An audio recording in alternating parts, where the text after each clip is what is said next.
നിലമ്പൂർ മണ്ഡലത്തിൽ നിലമ്പൂർ നഗരസഭ, അമരമ്പലം പഞ്ചായത്ത്, ചുങ്കത്തറ, എടക്കര, കരുളായി, മുത്തോളം, പോത്തുങ്കൽ, വഴിക്കടവ് ഇങ്ങനെ 7 പഞ്ചായത്ത് ഒരു മുനിസിപ്പാലിറ്റിയും അടങ്ങുന്നതാണ് നിലമ്പൂർ നിയമസഭാ മണ്ഡലം. അവിടുത്തെ ആകെ വോട്ടർമാർ 2,32,384. അതിൽ 45% ഹിന്ദുക്കളും 43% മുസ്ലിങ്ങളും 10% ക്രിസ്ത്യാനികളും അടങ്ങുന്നതാണ് അവിടുത്തെ CPM-ന്റെ ഭാഗമായിട്ടുള്ള CPM-ന്റെ നേതാവായിട്ടുള്ള കെ കുഞ്ഞാലി അവിടെ വിജയിക്കുന്നുണ്ട്. പിന്നീട് LDF വിജയിക്കുന്നത് 1982 TKMC.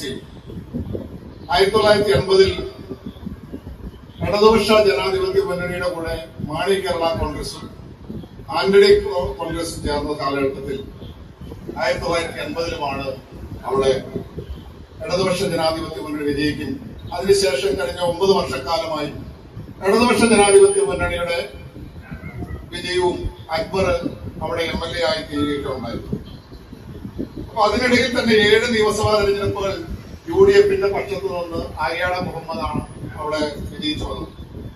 5 തവണ LDF-ഉം വിജയിക്കുന്നുണ്ട്. ശക്തമായ ഒരു മത്സരമാണ് അവിടെ നടന്നത്. സ്വതന്ത്രനായ അഡ്വക്കേറ്റ് മോഹൻ ജോർജ് BJP-യുടെ സ്ഥാനാർത്ഥികളായി 4 സ്ഥാനാർത്ഥികളാണ് അവിടെ മത്സരിക്കപ്പെട്ടത്. അതിന് ആര്യാട ഷൗക്കത്തിനെ സംബന്ധിച്ച് പരമ്പരാഗതമായി അവിടെ ഒരു UDF-ന് അനുകൂലമായ മണ്ഡലമാണ് എന്നുള്ള നിലയിലോട്ടുള്ള ഒരു ആത്മവിശ്വാസമാണ് ഉള്ളത്. സ്വരാജിനെ സംബന്ധിച്ച് കേരളത്തിലെ CPM-നെ സംബന്ധിച്ച് ഏറ്റവും നിലനിർത്താൻ പറ്റുന്ന അല്ലെങ്കിൽ ജനങ്ങളുടെ മുമ്പിൽ അഭ്യർത്ഥിക്കാൻ പറ്റുന്ന സ്ഥാനാർത്ഥിയാണ്. സ്വരാജിന്റെ അവിടെ ചെന്ന ശേഷം ആ മണ്ഡലത്തിൽ CPM-നും അതുമായി ബന്ധപ്പെട്ട ആളുകളെ സംബന്ധിച്ച് കൂടുതൽ ആവേശത്തിലാണ്. അൻവറെ സംബന്ധിച്ച് 9 വർഷക്കാലമായി അവിടെ MLA ആയി പ്രവർത്തിക്കുന്നു എന്നുള്ള ഇതിന്റെ ഭാഗമായിട്ടുള്ള ഒരു അഡ്വാൻറ്റേജ് ഉണ്ട്. അതോടൊപ്പം തന്നെ അൻവർ പഴയ കോൺഗ്രസ് പാരമ്പര്യമുള്ള കുടുംബത്തിലാണ്. ഇന്ത്യയുടെ പ്രധാനമന്ത്രിയായിരുന്ന ജവഹർലാൽ നെഹ്റു വരെ വന്ന് താമസിച്ച വീടാണ് അൻവറിന്റെ വീടെന്നൊക്കെ പറയുന്നത്. അഡ്വക്കേറ്റ് മോഹൻ ജോർജ് മത്സരിക്കുന്നത് BJP-യെ സംബന്ധിച്ച് വലിയ വോട്ടുള്ള മണ്ഡലമല്ല. BJP ആദ്യഘട്ടത്തിൽ സ്ഥാനാർത്ഥിയെ മത്സരിപ്പിക്കുന്നില്ല എന്ന് പറയുകയും BDJS ആണ് കഴിഞ്ഞോടെ അവിടെ മത്സരിച്ചത്.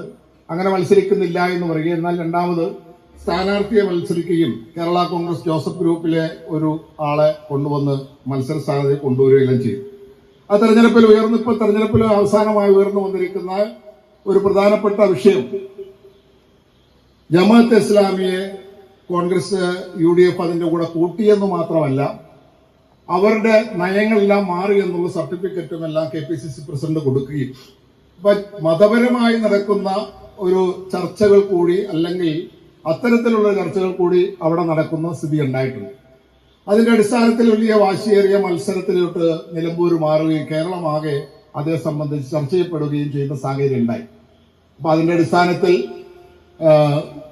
ഈ കൂടുതൽ വിഷയങ്ങളിലോട്ട് ഞാൻ പോകുന്നില്ല. ഈ വിഷയമാണ് ഇന്ന് നമ്മൾ സംവാദത്തിന് എടുക്കുന്നത്. ഇന്നത്തെ ഈ ഇലക്ഷൻ കഴിഞ്ഞു. ഇതൊരു അടിച്ചേൽപ്പിക്കപ്പെട്ട ഇലക്ഷൻ ആയിരുന്നു. അവിടുത്തെ ഇലക്ഷന് പകരമായിട്ട് എന്താണ് കേരള ഗവൺമെന്റ് ചെയ്തത്, ആ ചെയ്തതിനെ പറ്റിയാണ് ഇവര് പറയാനുള്ളത്. പെൻഷൻ, വാർദ്ധക്യ പെൻഷൻ കൊടുക്കുന്നില്ല. രണ്ടാമത് എന്തുകൊണ്ട് വാർദ്ധക്യ പെൻഷൻ കൊടുത്തില്ല എന്നുള്ളത് ഈ ഇലക്ഷനിൽ ആരും പറഞ്ഞിട്ടില്ല. ഇതിൽ ചുനാവിൽ മുഖ്യമായിട്ട് വന്നിരിക്കുന്ന മലയോര കർഷക പ്രോബ്ലങ്ങളും വന്യമൃഗ സംരക്ഷണവും കൂടാതെ ഈ പെൻഷന്റെ കാര്യവും നിലപാട് തറയിൽ ഉന്നയിച്ചിട്ടുള്ള വിഷയം ഒരു പൊതുതെരഞ്ഞെടുപ്പ് എന്നതായിരുന്നു ഉണ്ടായിരുന്നത്. അതൊരു ആദ്യഘട്ടം അങ്ങ് കടന്നു കഴിഞ്ഞപ്പോൾ അത് പലതരത്തിലുള്ള ഇവിടെ പരാമർശിച്ചതുപോലെ ജമാഅത്തെ ഇസ്ലാമി, RSS എന്ന് തുടങ്ങിയ വിഷയങ്ങളുമായി ജാതിയുടെ പേരിൽ ആ മണ്ഡലത്തിലെ ആളുകളെ വിഭജിക്കുന്ന തരത്തിലുള്ള ചില പ്രചരണങ്ങളൊക്കെ മുന്നോട്ട് വന്നു. അതാണ് ഈ തെരഞ്ഞെടുപ്പിന്റെ ഈ ഉപതെരഞ്ഞെടുപ്പിന്റെ ഒരു പ്രസക്തി എന്നതാണ് എനിക്ക് തോന്നുന്നത്. ആദ്യം ഒരു ഉപതെരഞ്ഞെടുപ്പ് കേവലം 10 മാസക്കാലത്തേക്ക് ഒരു MLA. പക്ഷെ 1-2 ഘട്ടം കഴിയുമ്പോൾ കഴിഞ്ഞതിന് മുമ്പിലത്തെ ചൊവ്വാഴ്ച സുപ്രഭാതം പത്രത്തിൽ ഒരു ഫോട്ടോ സഹിതം ഒരു വാർത്ത വരികയാണ്. ആ വാർത്തയിൽ അതിന്റെ ഹെഡിങ് എന്ന് പറയുന്നത് ഹിന്ദു മഹാസഭയുടെ പിന്തുണ LDF സ്ഥാനാർത്ഥി M സ്വരാജിന് എന്നുള്ളതാണ്. അതിനു മുമ്പ് അവർ ഒരു പത്രസമ്മേളനം വിളിച്ച് ഈ പിന്തുണ പ്രഖ്യാപിച്ച ശേഷം മുഖ്യമന്ത്രിയും MP ഗോവിന്ദനും അടക്കമുള്ള ആളുകൾ അതിനെ തള്ളിപ്പറയുന്നത് ബാലിശമായ ഒരു രീതിയിലാണ്. ഇങ്ങനെ ഒരു സംഘടന രാജ്യത്തുണ്ടോ എന്ന് അറിയില്ല എന്നതാണ് പാർട്ടി സെക്രട്ടറി MP ഗോവിന്ദന്റെ നിലപാട്. സ്ഥാനാർത്ഥിക്ക് അന്ന് അവരുടെ സ്ഥാനാർത്ഥി എന്ന് പറയുന്നത് ഒരു ക്രൈസ്തവ വിഭാഗത്തിൽ നിന്നുള്ളതാണ് എന്നുള്ളത് കൊണ്ട് അവർക്ക് പിന്തുണ കൊടുക്കാൻ ഇവർക്ക് കഴിയുന്നില്ല.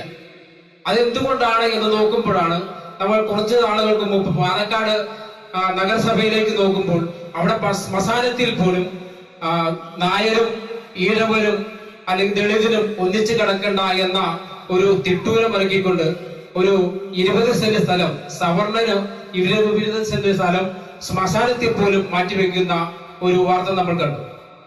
അതിനു മുമ്പ് കഴിഞ്ഞ നിയമസഭയിൽ O രാജഗോപാൽ സംസാരിക്കാൻ എണീക്കുമ്പോൾ അന്നത്തെ സ്പീക്കറായിരുന്ന ശ്രീരാമകൃഷ്ണനെ കൈകൂപ്പി തൊഴുതു. അപ്പോൾ ഒരു നിയമസഭാംഗം അപ്പോൾ തന്നെ അവിടെ നിന്ന് അതിനെ ഒബ്ജക്ഷൻ പറഞ്ഞു. അപ്പോൾ രാജഗോപാൽ അന്ന് പറഞ്ഞ കാര്യം ശ്രീരാമനും കൃഷ്ണനും അടങ്ങുന്ന 2 ദേവന്മാരുടെ പേരുള്ള ആളാണ്, അതുകൊണ്ട് കൈകൂപ്പി തൊഴുന്നതിൽ ഒരു തെറ്റുമില്ല എന്നാണ്. ഇതെല്ലാം വിരൽ ചൂണ്ടുന്നത് വരുന്ന കാലത്ത് കേരളത്തിൽ ചാതുർവർണ്ണ്യം വീണ്ടും കൊണ്ടുവരിക എന്ന ഒരു ലക്ഷ്യത്തോടുകൂടി BJPയും RSSും സംഘപരിവാറും കേരളത്തെ ഇങ്ങനെ വലിഞ്ഞു മുറുക്കുന്നു. അതിന്റെ ഏറ്റവും അവസാനത്തെ രൂപമാണ് ഈ ഹിന്ദു മഹാസഭയുടെ പിന്തുണ. ആ പിന്തുണ അവർക്ക് അവരുടെ ക്രൈസ്തവരായ സ്ഥാനാർത്ഥി കൊടുക്കുവാൻ കഴിയുന്നില്ല എന്ന് മാത്രമല്ല, അവർ പിന്തുണ കൊടുക്കുന്നത് LDF സ്ഥാനാർത്ഥിക്ക് എന്ന് പറയുന്നത് തെറ്റുണ്ട്. അവർ പിന്തുണ കൊടുക്കുന്നത് മുരളീധരൻ സ്വരാജ് നായർ എന്ന, ഇന്ന് നായർ അദ്ദേഹം ഉപയോഗിക്കുന്നില്ല കേട്ടോ, അത് വളരെ അഭിമാനത്തോടു കൂടി ഞാൻ കാണുകയാണ്. അവർ പക്ഷേ ഹിന്ദു മഹാസഭ പിന്തുണ കൊടുക്കുന്നത് മുരളീധരൻ സ്വരാജ് നായർ എന്ന വ്യക്തിക്കാണ് എന്നുള്ളതാണ് ഈ തെരഞ്ഞെടുപ്പിൽ കേരളം ഉറ്റുനോക്കേണ്ട കാര്യം. കേരളത്തിന്റെ ജനാധിപത്യത്തിന് മുകളിൽ, കേരളത്തിന്റെ മതേതരത്വത്തിന് മുകളിൽ തൂങ്ങുന്ന വാണായി മാറും എന്നുള്ളതാണ് ഈ തെരഞ്ഞെടുപ്പിൽ നാം മനസ്സിലാക്കേണ്ടത്. അത് മാത്രമാണ് ഈ തെരഞ്ഞെടുപ്പിലെ പ്രസക്തി എന്നാണ്. ഇവിടെ ഈ സാധാരണ രീതിയിൽ നമ്മൾ ഇലക്ഷൻ വരുമ്പോൾ വിലക്കയറ്റത്തെ സംബന്ധിച്ച്, അഴിമതി സംബന്ധിച്ച്, സർക്കാരിന്റെ വികസന പ്രവർത്തനങ്ങൾ, ഇങ്ങനെ പക്ഷപാതം ഇതിനെ സംബന്ധിച്ചെല്ലാം സംസാരിക്കുമ്പോൾ ഭരണപക്ഷം എപ്പോഴും അതിന് വികസനം എടുത്ത് സംസാരിച്ച് ഇന്ന കാര്യങ്ങളെല്ലാം ചെയ്തു എന്ന് പറഞ്ഞ് ഒരു ചർച്ചയാണ് സാധാരണ രീതിയിലൊരു പ്രചരണമാണ് നടക്കാറുള്ളത്. പക്ഷെ ഈ ഉപതെരഞ്ഞെടുപ്പില് ഞാൻ കണ്ടത് വർഗീയമായ ഒരു ചേരിതിരിവോട് കൂടിയുള്ള ചർച്ചകളാണ് നമുക്ക് ഈ സോഷ്യൽ മീഡിയയിലും പത്രമാധ്യമങ്ങളിലെല്ലാം കാണാൻ കഴിയും.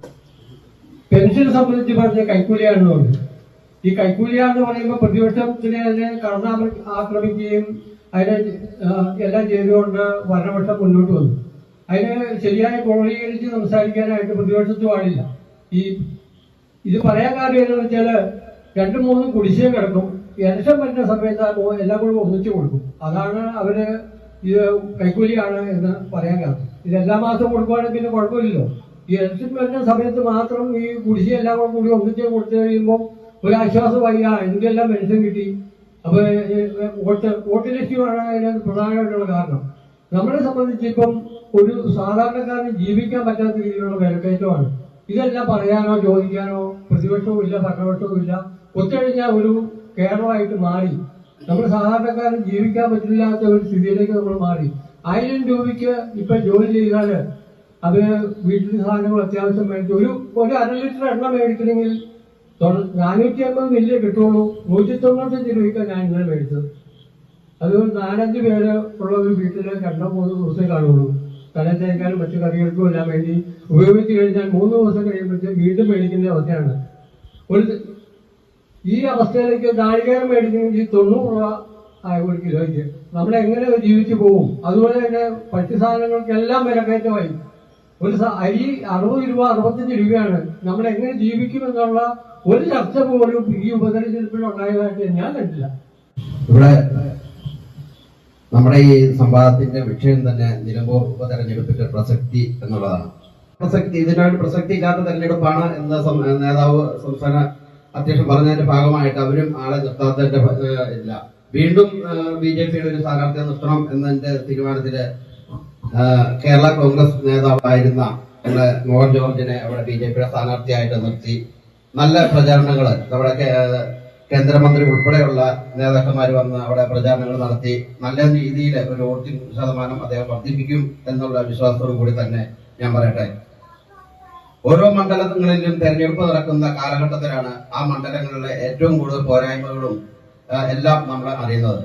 ഓരോ മണ്ഡലങ്ങളില് ഓരോ പാർട്ടികൾ ജയിച്ചു വരുമ്പോഴും അവർ പറയും അവിടെ നമുക്ക് വിമാനത്താവളം പണിയായിരുന്നു, അവിടെ റെയിൽവേ സ്റ്റേഷൻ പണിയായിരുന്നു, അവിടെ ആദിവാസികളായിട്ടുള്ള ആളുകളുണ്ടെങ്കിൽ അവർക്ക് എല്ലാവർക്കും ലക്ഷക്കണക്കിന് കോടിക്കണക്കിന് രൂപകൾ ഉപയോഗിച്ച് അവർക്ക് പാർപ്പിടങ്ങളും അങ്ങനെയുള്ള എല്ലാ സൗകര്യങ്ങളും ചെയ്തു കൊടുക്കാമായിരുന്നു എന്നൊക്കെ എല്ലാ രാഷ്ട്രീയ പാർട്ടികളും പറയുമ്പോഴും ജയിച്ച അധികാരത്തിൽ വന്നു കഴിഞ്ഞാൽ ഇതെല്ലാം വെറും കടലാസിൽ മാത്രമായിട്ട് ഒതുങ്ങുന്ന ഒരു അവസ്ഥയാണ് കാണുന്നത്. അദ്ദേഹം MLA ആയിരുന്ന രാജിവെച്ചിട്ട് വീണ്ടും അദ്ദേഹം MLA ആയിട്ട് മത്സരിക്കാനായിട്ടുള്ള സാമ്പത്തിക ബുദ്ധിമുട്ട് അദ്ദേഹത്തിന് ഉണ്ട്. സാമ്പത്തികമില്ല, കാരണം 1 കോടി രൂപയും മേളിലെങ്കിലും കോടിക്കണക്കിന് രൂപ എങ്കിലും ചെലവാകുന്ന ഈ ഇലക്ഷനിൽ മത്സരിക്കാനില്ല എന്ന് അദ്ദേഹം പറഞ്ഞു ഒഴിവായതിനു ശേഷം വീണ്ടും അദ്ദേഹം എനിക്ക് പിണറായിസത്തിന്റെ കൂടെ പോകാൻ താല്പര്യമില്ല, കാരണം പറഞ്ഞ കാര്യങ്ങൾ നടപ്പാക്കുന്നില്ല. ഈ മന്ത്രിസഭയിൽ ഉൾപ്പെടെയുള്ള ഭരണകക്ഷി അംഗങ്ങളെല്ലാം പല രീതിയിലുള്ള കള്ളത്തരങ്ങൾ കാണിച്ച് കള്ളക്കടത്തുകാരുടെ ജില്ലയാണ് മലപ്പുറം. കാരണം സ്വർണ്ണ കള്ളക്കടത്ത് കൂടുതൽ നടക്കുന്ന മലപ്പുറം ജില്ലയിലാണെന്ന് നമ്മുടെ മുഖ്യമുള്ള കാരണം. അത് ഇവിടെ ഇപ്പൊ ഒരു പറഞ്ഞു വന്യമൃഗശല്യങ്ങള്, അത് നിലമ്പൂര് മാത്രമല്ല, വന്യമൃഗശല്യങ്ങള് ഏറ്റവും കൂടുതൽ കെണിവെച്ചതിൽ ഒരു ആള് മരിച്ചു. അപ്പോഴും നമ്മുടെ വനം മന്ത്രി ശശീന്ദ്രൻ പറഞ്ഞത് അത് രാഷ്ട്രീയ മുതലെടുപ്പിനുള്ള രാഷ്ട്രീയ കളികളാണെന്നാണ് പറഞ്ഞത്. ഇതുപോലെ വെറുതെ ഉള്ള വർത്തമാനങ്ങൾ പറഞ്ഞ നമ്മുടെ ഇടുക്കി ജില്ലയിൽ ഒരു മന്ത്രി വരെയുണ്ട്. എന്നിട്ടും ഈ കഴിഞ്ഞ ദിവസം കൂടി പീരുമേട് കാട്ടാനെ കൊന്ന് വാർത്തകൾ വന്നാണ്. അപ്പൊ ഇങ്ങനെയുള്ള അക്രമങ്ങളെല്ലാം ഉണ്ടായിട്ടും ഈ നമ്മുടെ ഈ മന്ത്രിസഭയിലുള്ള ആരും ഇതുമായിട്ട് ബന്ധപ്പെട്ട് ഒരു കാര്യങ്ങളും ചെയ്യുന്നില്ല. നമുക്കറിയാവുന്നതാണ് ആശമാര് 113 ദിവസം ആശമാർ അവിടെ സമരം ചെയ്ത് രാപ്പകൽ സമരം ചെയ്തിട്ടും അവരുടെ കാര്യത്തിൽ തീരുമാനമായിട്ടില്ല. ഇപ്പൊ എല്ലാം തന്നെയാണ്, എല്ലാം നമ്മുടെ സംസ്ഥാന സർക്കാരിന്റെ ആണെന്നും പറഞ്ഞുകൊണ്ട് നാഷണൽ ഹൈവേ വരെ ഇടിഞ്ഞ് ഈ മഴക്കാലത്ത് ഇടിഞ്ഞ് ഒളിഞ്ഞു പോയി കഴിഞ്ഞപ്പോ ഇപ്പൊ അതെല്ലാം കേന്ദ്ര സർക്കാരിന്റെയാണ്, നമുക്ക് അതിനകത്തൊന്നും അധികാരമില്ല എന്നും പറഞ്ഞുകൊണ്ട് അവര് ഇങ്ങനെയുള്ള കാര്യങ്ങളിൽ നിന്ന് ഒഴിവാകുന്നു. ഇങ്ങനെയെല്ലാം ഉണ്ടായിട്ടും ഈ ഇലക്ഷൻ പ്രഖ്യാപിച്ചു കഴിഞ്ഞപ്പോ ഇതിന്റെ പുറകെ ആളുകൾ കൊടിയും പിടിച്ച് നടക്കുമ്പോ നമ്മുടെ സ്വാമി വിവേകാനന്ദൻ പറഞ്ഞ മാതിരി കേരളം ഒരു ഭ്രാന്താലയമാണെന്നുള്ള ഏറ്റവും വലിയ തെളിവാണ് ഇപ്പൊ നടക്കുന്ന തെരഞ്ഞെടുപ്പ്. കാരണം ഇതെല്ലാം അറിഞ്ഞു കഴിഞ്ഞിട്ടും ആളുകള് ഇവരുടെ കൂടെ ഈ കൊടി പൊക്കി പിടിച്ചും ഇവരുടെ പുറകെ രാപ്പകലില്ലാണ്ട് ഭക്ഷണം പോലും കഴിക്കാണ്ട് ഈ മഴ കഴിഞ്ഞ ദിവസം നടന്ന നമുക്കറിയാവുന്ന കൊട്ടിക്കലാശം നടന്നപ്പോ പോലും ഭയങ്കര കൂരിച്ചെരിയുന്ന മഴയത്ത് പോലും ആളുകൾ കൊടിയും പിടിച്ച് കുഞ്ഞു കുട്ടികളെ പോലും എടുത്തുകൊണ്ട് വെച്ചും അവരെ കൊണ്ട് തോളെ കയറ്റിയിരുത്തി അവരുടെ കൂടെ ഇരുന്ന് ഡാൻസ് കളിച്ചും ഒക്കെ നടക്കുന്ന ഈ തെരഞ്ഞെടുപ്പ് വെറുതെ ഒരു സാമ്പത്തിക നഷ്ടം മാത്രം കേരളത്തിന് വരുത്തി വെച്ച് 6 മാസത്തേക്ക് നിൽക്കുന്ന ഒരു MLAക്ക് വേണ്ടി മാത്രമുള്ള ഒരു തെരഞ്ഞെടുപ്പാണ്. അത് നല്ല രീതിയിൽ ഈ രാഷ്ട്രീയ തെരഞ്ഞെടുപ്പ്, കാരണം വെറുതെ പണം നശിപ്പിച്ചു കളയുന്ന ഈ തെരഞ്ഞെടുപ്പ് നല്ലൊരു ചർച്ചയായിട്ട് തന്നെ മാറ്റണം. ഇടതുപക്ഷത്ത് നിന്ന് ഈ അവസാന കാലം വരെ അതിന്റെ എല്ലാം അനുഭവിച്ച് പോരുകയും ഒരു സുപ്രഭാതത്തിൽ അതിനെല്ലാം തടസ്സം നേരിട്ട് കഴിഞ്ഞപ്പോൾ അവിടെ നിന്നിട്ട് കാര്യമില്ല എന്നുള്ള തിരിച്ചറിവ് വന്നതുകൊണ്ട് രാജിവെക്കുകയും അങ്ങനെ രാജിവെച്ച് ഇനി ഈ അടുത്ത ഇലക്ഷനിൽ മത്സരിക്കാനായിട്ട് LDF ഒരു സീറ്റ് കൊടുക്കും എന്നുള്ള ഒരു ധാരണയൊക്കെ ആദ്യകാലത്ത് അല്ലെങ്കിൽ ധാരണയൊക്കെ ഉണ്ടായിരുന്നിരിക്കാം. എന്താണെങ്കിലും ആ ഒരു ധാരണയില് ഒക്കെയാണ് കാര്യങ്ങൾ പോയത്. അതെല്ലാം ഉദ്ദേശിച്ചാണ് കൊന്ന ഒരു കാര്യവും നടന്നില്ല. ഇപ്പൊ അൻവറിനെ സംബന്ധിച്ച് ഇപ്പൊ ഒരു രാഷ്ട്രീയ പാർട്ടിയുടെ ഒരു വലിയ സപ്പോർട്ടൊന്നും ഇല്ലാത്ത അവസ്ഥയിലാണ് പോയിക്കൊണ്ടിരിക്കുന്നത്. ഇവിടെ ഈ തെരഞ്ഞെടുപ്പിന്റെ പ്രസക്തി എന്ന് പറഞ്ഞു കഴിഞ്ഞാല് നമ്മള് ഇപ്പൊ സ്വാതന്ത്ര്യം കിട്ടിയിട്ട് ഇപ്പൊ ഏതാണ്ട് 75 വർഷം കഴിഞ്ഞു. ഈ 75 വർഷത്തില് കേരളത്തില് 1956 കേരളം ഫോം ചെയ്തതിന് ശേഷമുള്ള കാലഘട്ടത്തില് ഈ കഴിഞ്ഞ ഇലക്ഷന് വരെ ഉള്ള കാലഘട്ടത്തില് LDF, UDF മാറി മാറി ഭരിച്ചു. ഈ മാറി മാറി ഭരിച്ച ഈ രണ്ട് കക്ഷികളെ സംബന്ധിച്ച് കേരളത്തിന് സമ്മാനിച്ചിരിക്കുന്നത് ഒരു നേട്ടം കൊടുക്കാനായിട്ട് ഈ രണ്ട് പാർട്ടികൾക്കും സാധിച്ചിട്ടില്ല എന്നുള്ളതാണ്. ഇന്ന് ഇവിടെ യുവജനങ്ങൾ ഇല്ലാത്ത ഒരവസ്ഥയിലേക്ക് എത്തിച്ചത് ഈ ഭരണത്തിന്റെ പോരായ്മ കൊണ്ട് മാത്രമാണ്. യുവജനങ്ങൾ 12ാം ക്ലാസ് കഴിയുമ്പോൾ തന്നെ വിദേശത്തേക്ക് പോകുന്ന ഒരു സ്ഥിതിവിശേഷത്തിലേക്ക് വരികയും കേരളം വാർദ്ധക്യക്കാരുടെ അല്ലെങ്കിൽ വയോജനങ്ങളുടെ ഒരു സംസ്ഥാനമാക്കി മാറ്റിയത് ഈ LDFും UDFിന്റെ മാറി മാറി വന്ന ഭരണത്തിന്റെ അനന്തര ഫലമാണെന്ന് പറയാനാണ് ഞാൻ ആഗ്രഹിക്കുന്നത്. ഉദ്ദേശിക്കുന്നില്ല. കേരളത്തിൽ LDFും UDFും അല്ലാതെ ഇനി വരാൻ പോകുന്നത് ഇപ്പൊ ഈ കേരളത്തില് ഒരു രാഷ്ട്രീയ മാറ്റം വന്നുകൊണ്ടിരിക്കുകയാണ്. അതിന്റെ ഒരു സ്ഥിതിയിലേക്ക് മാറിക്കൊണ്ടിരിക്കുന്നു എന്നുള്ളതാണ്. കാരണം എല്ലാ പാർട്ടികളും എല്ലാ ഇലക്ഷനിലും അല്ലാത്ത സമയത്തും എല്ലാ രാഷ്ട്രീയ സാമൂഹിക അല്ലെങ്കിൽ മതപരമായിട്ടുള്ള കക്ഷികളെ എല്ലാം കൂട്ടുപിടിച്ചുകൊണ്ട് ഇലക്ഷൻ വരുമ്പോൾ ഓരോ മത നേതാക്കന്മാരുടെയും എല്ലാ വീടുകളിലും അരമനകളിലും അങ്ങനെയുള്ളിടത്തെല്ലാം കയറി ഇറങ്ങി അത് കഴിഞ്ഞിട്ട് പറയും ഞങ്ങളെല്ലാം മതേതരം മതേതരം മതേതരം എന്ന് പറയുന്നു. ഈ പ്രവൃത്തിയിൽ ഈ പറയുന്നത് ഒന്നും കാണാനില്ല എന്നുള്ളൊരു വസ്തുതയാണ്. കാരണം ഇന്ത്യയെ സംബന്ധിച്ച് ഇപ്പോൾ ഈ BJP ഇപ്പൊ 11 വർഷം ഭരിച്ചു കഴിഞ്ഞു. ഈ ഭരണത്തിൽ വന്ന മാറ്റം ഈ UPAയുടെ 10 വർഷത്തെ ഭരണമായിട്ട് കമ്പയർ ചെയ്ത് കഴിഞ്ഞാൽ വളരെ വളർച്ചാ നിരക്ക് എന്ന് പറഞ്ഞു കഴിഞ്ഞാൽ അല്ലെങ്കിൽ ഇന്ത്യ നേരിട്ട അല്ലെങ്കിൽ നേടിയ വളർച്ച എന്ന് പറഞ്ഞു കഴിഞ്ഞാൽ അസൂയാർഹമായിട്ടുള്ള നേട്ടം കരസ്ഥമാക്കിയിരിക്കുകയാണ്. ആ പാർട്ടിയുടെ ഇവിടുത്തെ സ്റ്റേറ്റ് പ്രസിഡന്റ് പറഞ്ഞിരിക്കുന്ന വികസനത്തിന്റെ രാഷ്ട്രീയം നമുക്ക് സംസാരിക്കാമെന്ന് പറഞ്ഞു. ഇവിടെ LDFനും UDFനും ഇതൊന്നും പറയാൻ ഇപ്പോഴും ആയിട്ടില്ല. അപ്പൊ വികസനം പറയുന്ന ഇനി ഒരു കേരളത്തിൽ ഒരു മാറ്റം വരാനായിട്ട് ഈ ഇനിയുള്ള കാലങ്ങളിൽ BJP ഭരണത്തിൽ എത്തിക്കാനായിട്ടുള്ള ഒരു മാറ്റം ഉണ്ടാവുമെന്ന് പറഞ്ഞുകൊണ്ട് ഞാൻ നിർത്തുന്നു. നമ്മുടെ ഈ കേരളം എന്ന് പറഞ്ഞ ജനാധിപത്യമാണിപ്പോ. സർവ്വന പോലെ BJP കയറി വരും. അത് വർഷങ്ങൾ കാത്തിരിക്കേണ്ടി വരും. നമ്മൾ ഉടനെ വരാൻ സാധ്യത കുറവാണ്. പിന്നെ നമുക്ക് ഈ അൻവറിന്റെ കാര്യം പറയുവാണെങ്കിൽ 9 മാസക്കാലത്തിനുള്ളിൽ നമുക്ക് ഈ ഇലക്ഷനെ ആവശ്യമില്ല. കാരണം നമുക്കും സാമ്പത്തികമായിട്ടും മാനസികമായിട്ടും ഒക്കെ ബുദ്ധിമുട്ടുകൾ ഉണ്ടാക്കിയ ഒരു ഇലക്ഷനാണിത്. അൻവറിനോട് ചോദിച്ചപ്പോ ഇങ്ങനെ പറഞ്ഞപ്പോ അൻവർ പറഞ്ഞത് 1 കോടി രൂപ ഞാൻ കടമെടുത്തു, അത് കുറച്ച് പലിശയൊക്കെ കൂടി ഇപ്പൊ അത് 3-4 കോടിയായി. ആ കോടി ഒന്ന് എഴുതി തള്ളാനായിട്ട് മുഖ്യനോടൊന്ന് പറഞ്ഞു പിണറായിയോട്. അന്നേരം അദ്ദേഹം സമ്മതിച്ചില്ല. അതുകൊണ്ടാണ് ഞാൻ ഇറങ്ങിപ്പോന്ന് എന്ന് അദ്ദേഹം ഈ അടുത്ത നാളില് ഒരു പത്രത്തില് കൊടുത്തിട്ടുണ്ട്. ഞാനത് വായിച്ചതാണ്. ഞാൻ അത് എഴുതി തള്ളാത്തതുകൊണ്ടാണ് ഞാൻ ഈ രാഷ്ട്രീയം പെട്ടത് എന്ന് പറഞ്ഞു. അദ്ദേഹത്തെ ഇപ്പൊ പരമശിവന് പറ്റിയ പോലെ നമ്മുടെ പുറത്തേക്ക് തുപ്പാനും മേല ഉള്ളിലോട്ട് ഇറക്കാനും മേല എന്ന രീതിയായി അൻവർ. അതെന്തുമാകട്ടെ. പിന്നെ വന്യമൃഗങ്ങള് എന്ന് പറഞ്ഞു. നമ്മൾ ജനങ്ങള് കാട്ടിലോട്ട് കയറുമ്പോൾ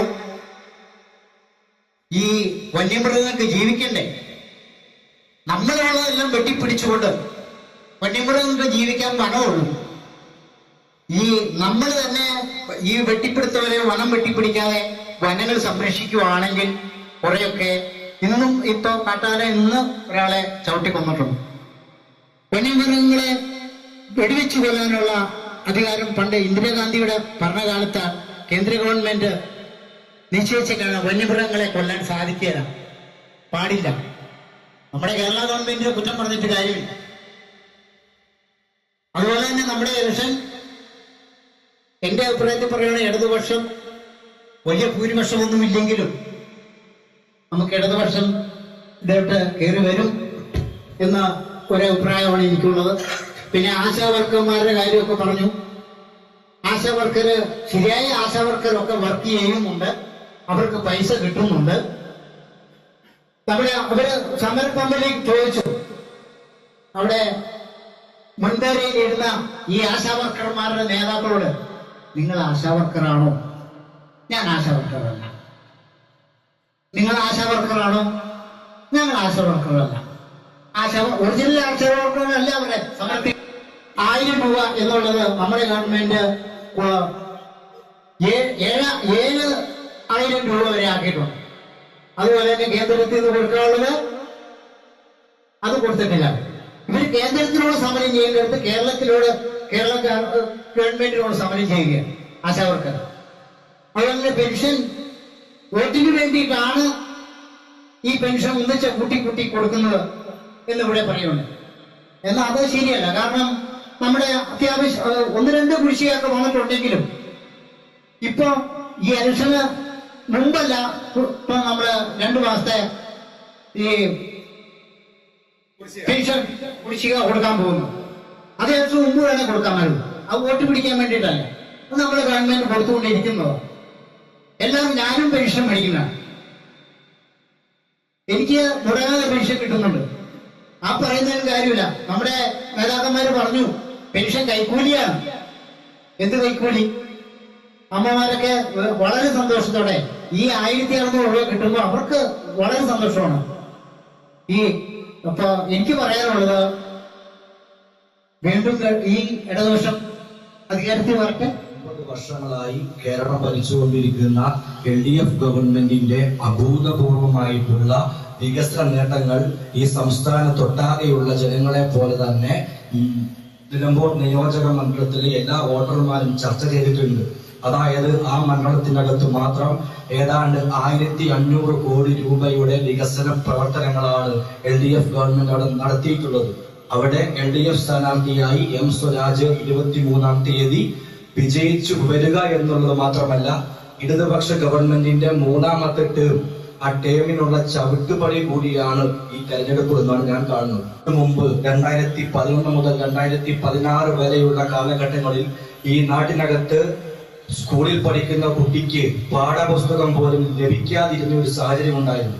അന്ന് കേരളത്തിലെ വിദ്യാർത്ഥികൾ ഞങ്ങൾക്ക് പാഠപുസ്തകം എവിടെ എന്ന് ചോദിച്ചപ്പോ ഇന്ന് തെരഞ്ഞെടുപ്പ് നടന്നിട്ടുള്ള ആ ജില്ലയിൽ നിന്നൊരു മന്ത്രി, വിദ്യാഭ്യാസ മന്ത്രി പറഞ്ഞത്, ഇത്തവണ ഓണം നേരത്തെ ആയി പോയി, ഇത്തവണ ഓണപ്പരീക്ഷ വന്ന് ഞാൻ അറിഞ്ഞില്ല, ക്രിസ്മസ് പരീക്ഷ ആവുമ്പോഴേക്കെങ്കിലും പാഠപുസ്തകം കൊടുക്കാമെന്ന് പറഞ്ഞ ഒരു കാലത്ത് നിന്ന് ഇനി അടുത്ത അധ്യയന വർഷത്തിലേക്കുള്ള പാഠപുസ്തകം പോലും അച്ചടിച്ചു വെച്ചിട്ടുള്ള ഗവൺമെന്റ് ആണ് ഇന്ന് കേരളം ഭരിച്ചുകൊണ്ടിരിക്കുന്നത് എന്ന് അഭിമാനത്തോടു കൂടി പറയാൻ വേണ്ടി സാധിക്കും.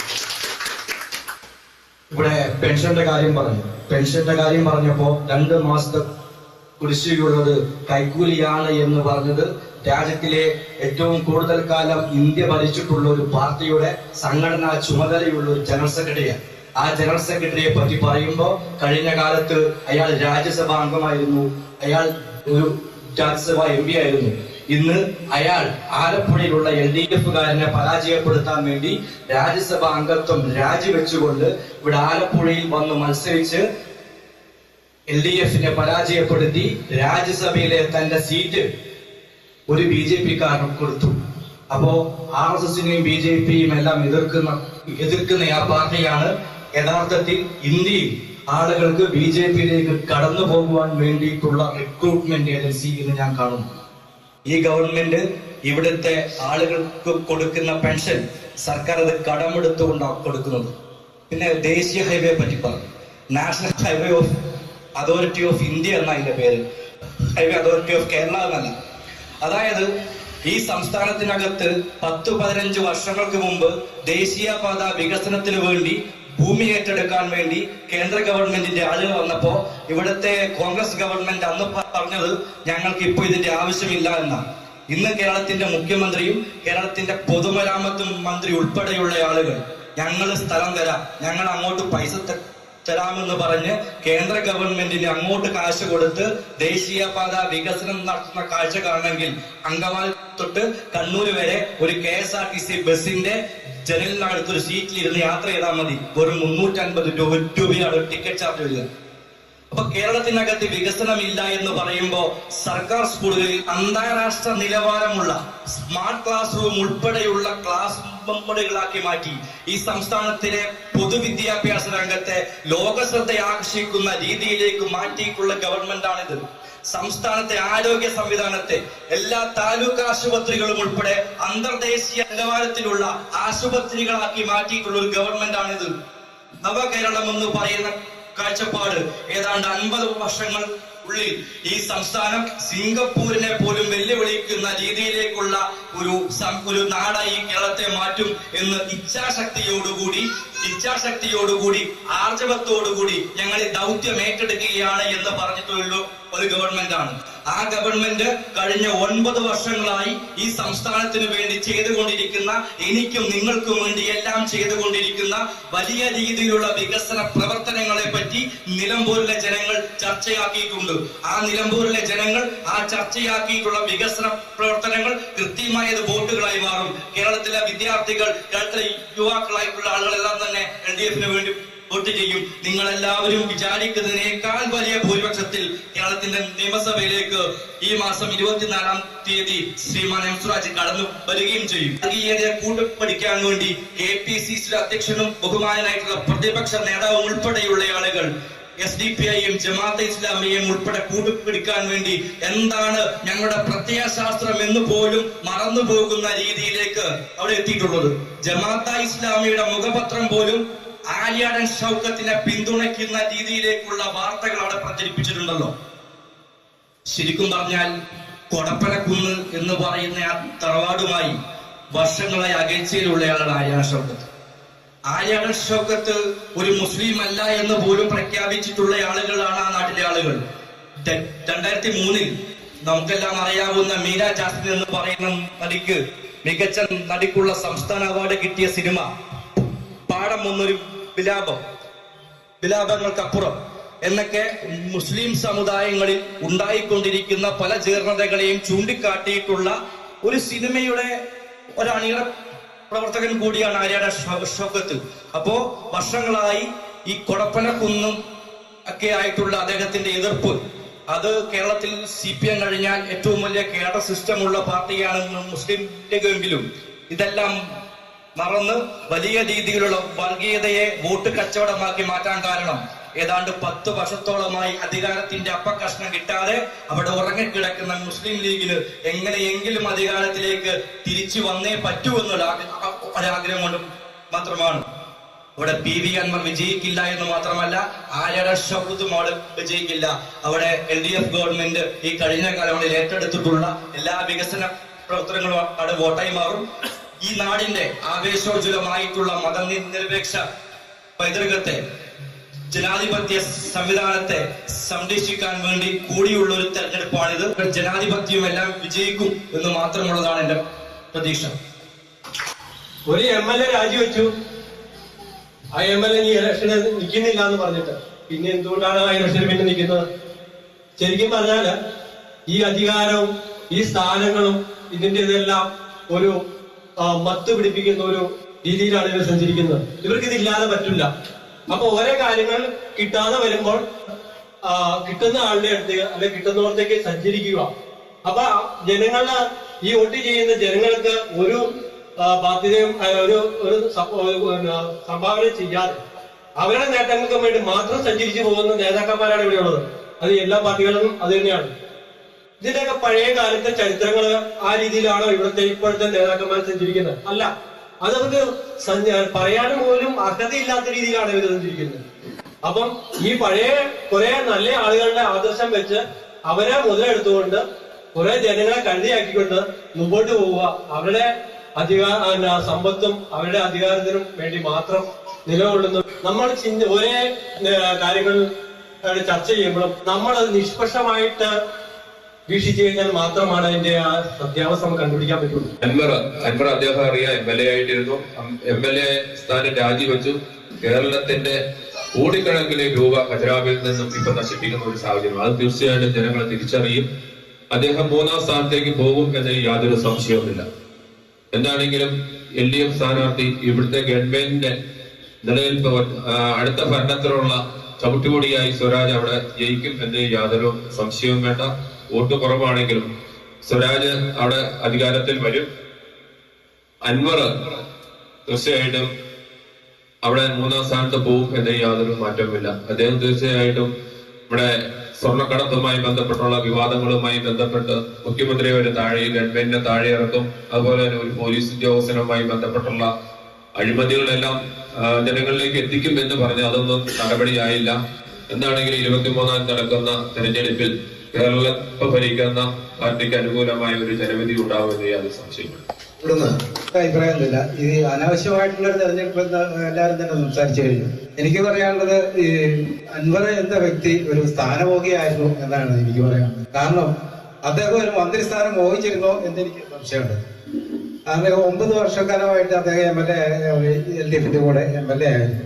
അപ്പൊ അദ്ദേഹം ഒരു മന്ത്രിസ്ഥാനം ഈ കഴിഞ്ഞ 2ാം ടൈമില് LDF സർക്കാരിന്റെ കൂടെ ഒരു മന്ത്രിസ്ഥാനം ആഗ്രഹിച്ചിരുന്നു എന്നാണ് എനിക്ക് തോന്നുന്നത്.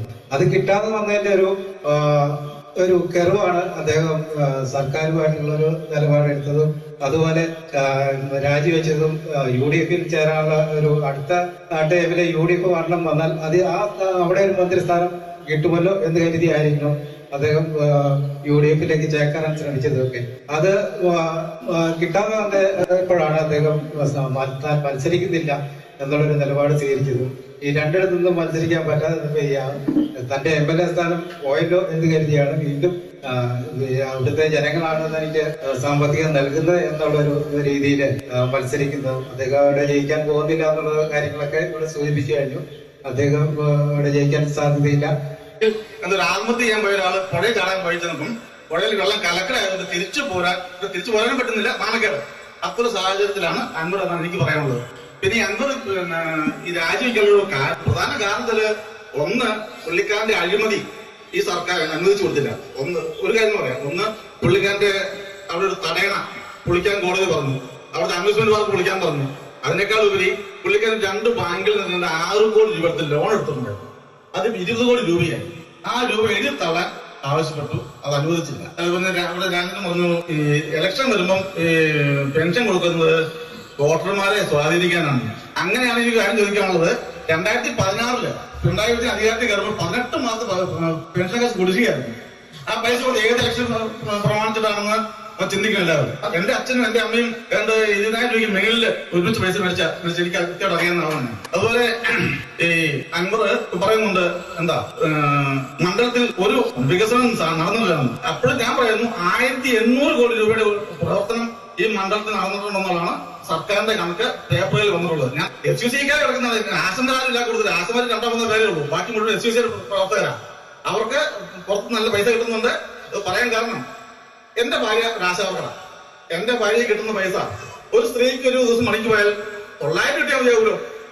എന്റെ ഭാര്യയ്ക്ക് 900 രൂപ ദിവസം, കാരണം 10 ദിവസമുള്ള പണിയുള്ളവർക്ക് ഈ 10 ദിവസം പണിക്ക് പോയാൽ 9,000 രൂപ കിട്ടും. അതിൽ 7,000 രൂപ ഓണറേറിയോ സർക്കാർ, കേരള സർക്കാരിന്റെ ഓണറേറിയോ, 2,000 രൂപ കേന്ദ്ര സർക്കാരിന്റെ ഇൻസെന്റീവ് ആണ്.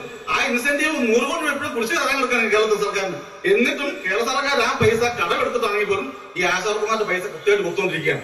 അതുകൂടാതെ INTUC-യും ഭീമും എന്തുകൊണ്ട് സമരത്തിൽ പങ്കെടുക്കുന്നില്ല? ചന്ദ്രശേഖർ പറഞ്ഞ ഈ സമരം അനാവശ്യമാണെന്നോ? INTUC നേതാവ് ചന്ദ്രശേഖർ പറഞ്ഞത് ഈ സമരം അനാവശ്യമാണെന്നോ, ഞങ്ങൾ പങ്കെടുക്കുക പുറത്തു നിന്ന ആളെ സുധാകരൻ എന്ന് പറഞ്ഞ അന്നത്തെ KPCC പ്രസിഡന്റും സതീശനും ഉപദ്രവിക്കരുതെന്ന് പറഞ്ഞു പോയി കാലെടുത്തതിന്റെ ഭാഗമായിട്ട് പുള്ളിക്കാർ ഒരു ദിവസം ഒരു സമരത്തിൽ വരികയാണ് INTUC എന്ന് പറഞ്ഞാൽ ഈ സമരം SUC സമരം വളരെ ഗതികെട്ട ഭേദം പോലെ നടക്കുകയാണ് ഇപ്പോൾ. അത് അങ്ങനെ തന്നെ രീതിയുള്ളൂ, ഒരു തർക്കമില്ല കാര്യത്തില്. അപ്പൊ ഞാൻ പറഞ്ഞു വന്നതില് ഈ സമരം, ഈ ഇലക്ഷൻ, ഈ അൻവറിന്റെ ചില തോന്നിയാസത്തിന്റെ ഭാഗമായിട്ട് വെറുതെ ജനങ്ങളുടെ അടിച്ചേൽപ്പിച്ച് കോടിക്കണക്കിന് രൂപ. ഒരു കാര്യം പറയാം, ഈ അൻവർ ഒരാഴ്ച ഒരു 10 സമ്മാനത്തിൽ പറഞ്ഞ എന്റെ പൈസ ഇല്ല, ഞാൻ കടത്തും കൂടെ കയറി മുടിഞ്ഞിരിക്കുകയാണ്, എനിക്ക് അത് മത്സരിക്കാൻ എന്റെ കാശ് ഞാൻ മത്സരിക്കുന്നില്ല എന്ന് പറഞ്ഞാൽ പിറ്റേ ദിവസം രാവിലെ നോഷൻ കൊടുക്കും. 1,50,000 രൂപ പോലെ ഒരു മത്സരത്തിൽ പങ്കെടുക്കണമെങ്കിൽ കോടികൾ വേണം. അത്ര രൂപ മുടക്കി ആരും പുള്ളി തന്നെ. എനിക്ക് ഓട്ടോറിക്ഷക്കാര്, ടാപ്പിംഗ് തൊഴിലാളികള് തന്നെ എത്ര രൂപ കിട്ടും അവർക്ക്? അൻവറിന് പറ്റിയ അബദ്ധം എന്താണെന്ന് വെച്ചാൽ UDF എടുക്കും എന്നൊരു പ്രതീക്ഷയിലാണ് എടുത്ത് ചാടി. പക്ഷെ തിരിച്ചു കയറാൻ പറ്റുന്ന അവസ്ഥയിലാണ് അൻവർ നിൽക്കുന്നത്. അൻവറിന്റെ ഏറ്റവും വലിയ അബദ്ധമാണ് ഈ ഇലക്ഷൻ. അൻവറിന്റെ തോന്നിയ അവസ്ഥ കൊണ്ട് ജനങ്ങളെ മേൽ അടിച്ചേൽപ്പിച്ച, സർക്കാരിനെ മേൽ അടിച്ചേൽപ്പിച്ചതാണ്. ഒരു സർക്കാർ കാര്യം. അതുപോലെ വേറെ കാര്യം പറയാം. BJPയുടെ സംസ്ഥാന പ്രസിഡന്റ് ആയിരുന്ന K. സുരേന്ദ്രൻ ഒരിക്കൽ ആദ്യം പറഞ്ഞു, ഈ ഗെയിൽ പൈപ്പ് ലൈൻ നടപ്പിലാക്കി കാണിക്കുകയാണെങ്കിൽ പിണറായി അംഗീകരിക്കാന്ന് പറഞ്ഞു. നടപ്പിലാക്കി കൊടുത്തു, മിണ്ടിയിട്ടില്ല. പിന്നെ വേറെ ആര് പറഞ്ഞു കഴിഞ്ഞ ഇലക്ഷൻ പറഞ്ഞു 30 സീറ്റ് ഞങ്ങൾക്ക് കിട്ടിയാൽ കേരളം ഞങ്ങൾ ഭരിക്കുന്നു. ശരിയാ, ശരി, ഭരിക്കും. അതിന് പലരും പഠിക്കാനുണ്ട്. ഇവിടെ 30 സീറ്റ് ഞങ്ങൾക്ക് കിട്ടിയാൽ 70 സീറ്റ് വേണം ഭരിക്കണമെങ്കിൽ. ബാക്കിയൊക്കെ കോൺഗ്രസിന് പിടിച്ചെടുക്കാം. അതാണ് ധാരണ. പക്ഷെ അത് നടന്നില്ല. കേരളത്തിലെ പ്രബുദ്ധരായ ജനങ്ങൾ അംഗീകരിച്ചു കൊടുത്തില്ല. പിന്നെ വേറെ കാര്യം പറഞ്ഞത്, ഈ ബിജെപിക്കാർ പറഞ്ഞു, ബിജെപിയുടെ ഭരിക്കാൻ ഇവിടെ ഫലത്ത് വരണം ഇവിടെ പറഞ്ഞു. ഈ കേരള സംസ്ഥാനത്ത് പുറത്തേക്ക് പോയാൽ ഈ ക്രിസ്ത്യൻസിനും ഒരു മുസ്ലിംസിനും സ്വസ്ഥത ജീവിക്കാൻ പറ്റുമോ? ഒരു ബീഫ് കഴിക്കണമെങ്കിൽ കേരളത്തിൽ വരണം. അതിവിടെയുള്ള സാധാരണക്കാരെ ജനങ്ങൾ മനസ്സിലാക്കണം. കേരളത്തിന് വെളിയിൽ പോയാൽ ഒരു ബീഫ് കഴിക്കണമെങ്കിൽ ആ തിരിച്ച് കേരളത്തിൽ എങ്ങനെ കഴിക്കാൻ പറ്റുള്ളൂ. ഇത് നമ്മളൊന്ന് മനസ്സിലാക്കിയിരിക്കേണ്ട കാര്യമാണ്. വീണ്ടും ഞാൻ പറയുന്നു, ഈ ഇലക്ഷൻ അടിച്ചേൽപ്പിച്ചതിന് അൻവറിന്റെ തോന്നിയാസം ചെയ്ത് പണിയാൻ ഒരു അംഗീകരിക്കാവുന്ന ഒരു കാര്യമല്ല. ന്യായവിചാരണക്കായി ശ്രീ നിർമ്മൽ ബാലകൃഷ്ണനെ സ്നേഹപൂർവ്വം ക്ഷണിക്കുന്നു. ഈ ചർച്ചയിൽ കാണപ്പെട്ട ഒരു പ്രത്യേകത, എല്ലാവരും ഇപ്പോൾ ഈ നടക്കുന്ന തെരഞ്ഞെടുപ്പിനെ ഒരു അനാവശ്യമായ ജനാധിപത്യ ദുരുപയോഗം എന്ന നിലയിൽ കണ്ടു എന്നുള്ളതാണ്. എല്ലാവരും ആ കാര്യത്തിൽ ഒറ്റക്കെട്ടായി ആ അഭിപ്രായത്തിൽ ഉറച്ചു വന്നു. ഈ ന്യായവിചാരണയിൽ എൻ്റെ അഭിപ്രായവും ഈ തെരഞ്ഞെടുപ്പ്, നിലമ്പൂരിലെ തെരഞ്ഞെടുപ്പ് അനാവശ്യമായി ജനങ്ങളുടെ മേൽ കെട്ടിവെച്ചതും അതേപോലെ ജനാധിപത്യ പ്രക്രിയയുടെ ദുരുപയോഗവുമാണ്. നമുക്കറിയാവുന്നതുപോലെ നമ്മുടെ രാജ്യം ലോകത്തെ ഏറ്റവും വലിയ ജനാധിപത്യ രാജ്യമാണ്. നമ്മുടെ ജനാധിപത്യ സംവിധാനത്തിൻ്റെ പ്രത്യേകത, നമ്മൾ പ്രാതിനിധ്യ ജനാധിപത്യ സംവിധാനത്തിൽ പ്രവർത്തിക്കുന്ന രാജ്യമാണ്. ജനാധിപത്യത്തിന് നിരവധി മുഖങ്ങളുണ്ട്. നമുക്കറിയാം, ജനകീയ ജനാധിപത്യം, പങ്കാളിത്ത ജനാധിപത്യം, സാമ്പത്തിക ജനാധിപത്യം, ഇങ്ങനെ ജനാധിപത്യത്തിന് നിരവധി മുഖങ്ങളുണ്ട്. അപ്പൊ ആ നിലയിൽ നമ്മൾ പ്രായപൂർത്തി വോട്ടവകാശത്തിൽ അധിഷ്ഠിതമായ ജനാധിപത്യ സംവിധാനം, നമ്മൾ പ്രതിനിധികളെ തിരഞ്ഞെടുക്കുന്നു. ആ പ്രതിനിധികൾ നമ്മുടെ താല്പര്യങ്ങൾക്കനുസരിച്ച് നിയമനിർമ്മാണ സഭയിൽ പ്രവർത്തിക്കുകയും സംസാരിക്കുകയും രാജ്യത്തെ വികസന പ്രവർത്തനങ്ങൾ മുന്നോട്ട് കൊണ്ടുപോവുകയും ചെയ്യുന്നു എന്നതാണ് നമ്മുടെ ഭരണഘടനയിൽ നമ്മൾ വിശ്വസിക്കുന്നത്, ഭരണഘടനയിൽ നമ്മൾ ആഗ്രഹിക്കുന്നത്. എന്നാൽ പലപ്പോഴും ഈ ജനാധിപത്യ സംവിധാനത്തിന് ചീത്തപ്പേര് ഉണ്ടാകുന്ന രീതിയിൽ പറഞ്ഞു കേട്ടിട്ടുണ്ട് ചിലത്. അത് പട്ടാള ഭരണമായിരുന്നു നല്ലത്. പട്ടാള ഭരണത്തെ പറ്റി ഇങ്ങനെ സങ്കല്പം മാത്രമുള്ളവർക്ക് അത് പറയാം. നിലവിലുള്ള രാഷ്ട്രീയ സംവിധാനത്തിൽ പ്രാതിനിധ്യ ജനാധിപത്യം തന്നെയാണ് ലോകത്ത് ഏത് രാജ്യത്തെടുത്താലും ഏറ്റവും മികച്ച രീതിയിൽ പ്രവർത്തിക്കുന്നത്. അതിൻ്റെ ഒരു പരിമിതി എന്ന് പറയുന്നത്, ഇപ്പൊ നമുക്കറിയാം, ഇവിടെ നിലമ്പൂര് ഇലക്ഷൻ, ആ ഇലക്ഷനിൽ എന്തായാലും ഒരു സ്ഥാനാർത്ഥി ഫലപ്രദമായ രീതിയിൽ മത്സരിക്കണമെന്നുണ്ടെങ്കിൽ സാമ്പത്തികം വേണം. ഇപ്പൊ പറയുന്ന 1 കോടി രൂപ അല്ലെ 2 കോടി രൂപ. ഒരു MP-ക്ക് മത്സരിച്ച് വിജയിക്കണമെങ്കിൽ കോടിക്കണക്കിന് രൂപ വേണം. ഇത് നമ്മുടെ ജനാധിപത്യ പ്രക്രിയയുടെ ഒരു എന്താ പറയുക, ദൗർബല്യമാണ്. അതത്ര ആ രീതിയിൽ നമ്മൾ കാണാൻ പാടുള്ളൂ. പക്ഷെ അതുകൊണ്ട് ജനാധിപത്യം വേണ്ട, അല്ലെങ്കിൽ ജനാധിപത്യ രീതിയിലുള്ള പ്രവർത്തനങ്ങൾ വേണ്ട എന്ന് പറയാൻ കഴിയില്ല. പിന്നെ മറ്റൊരു കാര്യം, എന്തുകൊണ്ട് ഈ തെരഞ്ഞെടുപ്പ് നമ്മുടെ മേൽ അടിച്ചേൽപ്പിക്കപ്പെട്ടു, ജനങ്ങളുടെ മേൽ? നമ്മൾ പ്രതിനിധിയായി തെരഞ്ഞെടുക്കപ്പെട്ട ഒരു വ്യക്തിയുടെ അധികാര ദുർമോഹമാണ് എന്നുള്ളത് വളരെ വ്യക്തമാണ്. ആ 10 മാസത്തിനുള്ളിൽ ഒരു തെരഞ്ഞെടുപ്പ് നടത്തേണ്ടി വന്നു എന്നുള്ളത് നമ്മുടെ വികസന പ്രവർത്തനങ്ങളെ പ്രതികൂലമായി ബാധിക്കുന്നതാണ്. എന്തായാലും ജനങ്ങൾ അത് സഹിച്ചും ക്ഷമിച്ചും നിലമ്പൂരിൽ ഇന്ന് 70% മേൽ സമ്മതിദാനാവകാശം വിനിയോഗിച്ചു എന്നാണ് അറിയാൻ കഴിയുന്നത്.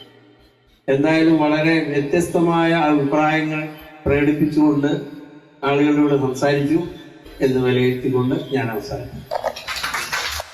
കൂടുതൽ വിഷയങ്ങളെ, വ്യവഹാരങ്ങളിൽ ഉണ്ടാകുന്ന വിഷയങ്ങളെ സംബന്ധിച്ച് പഠിച്ച് അവതരിപ്പിക്കാൻ വരുന്ന ആളുകൾ കൂടുതൽ നമ്മുടെ എല്ലാ ലൈബ്രറി അംഗങ്ങളും പ്രാപ്തരാക്കേണ്ടതായിട്ടുണ്ട്.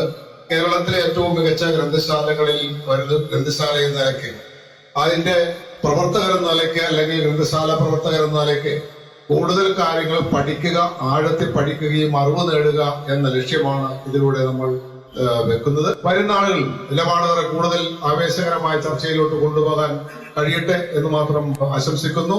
ന്യായവിചാരണ നടത്തിയ അഡ്വക്കേറ്റ് നിർമ്മൽ ബാലകൃഷ്ണൻ നന്ദി പറഞ്ഞുകൊണ്ട് ഈ പരിപാടി സമാപിച്ചിരിക്കുന്നു.